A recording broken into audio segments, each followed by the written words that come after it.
Most people get this wrong when choosing between cash advance apps. They focus only on who gives more money today and ignore fees, repayment pressure, and long-term impact on their budget. And that mistake can cost you more than you think. Here's the truth no one tells you. Possible Finance and Brigit are not just cash advance apps. They are two completely different approaches to short-term money access.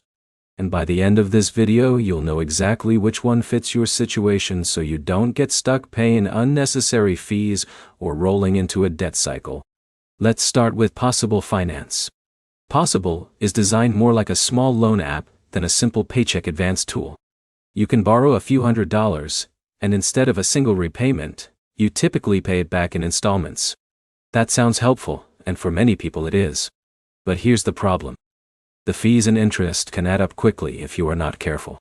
So if someone like Jake in Texas needs $200 for car repairs and pays it back fast, Possible can work. But if he stretches it out, the cost rises fast. Now let's talk about Brigit. Brigit works more like a budgeting and cash advance safety net. It looks at your bank activity and predicts when you might go negative. Then it offers a small advance to prevent overdrafts. No interest, but there is a monthly subscription fee. This is where most people get confused. They think it is free money, but it is really a paid financial buffer system. But here's where it gets interesting.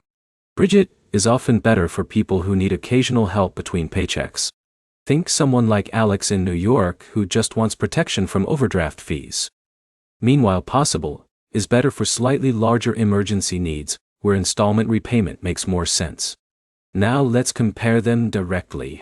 Possible gives you more flexibility in borrowing amounts and repayment structure, but it can be more expensive overall.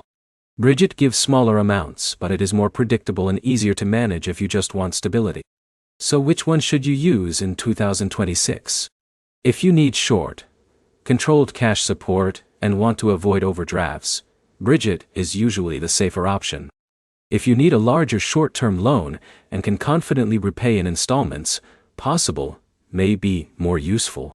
But here's the key takeaway most people miss. Neither app is a long-term financial solution. They are temporary tools, not income replacement strategies. So before you choose, always ask yourself one question. Am I solving a one-time emergency? Or am I covering a recurring money gap? That answer matters more than the app itself. If this helped you understand the real difference, hit like, drop a comment with your experience, and subscribe for more clear breakdowns like this. It can save you from expensive mistakes in the future.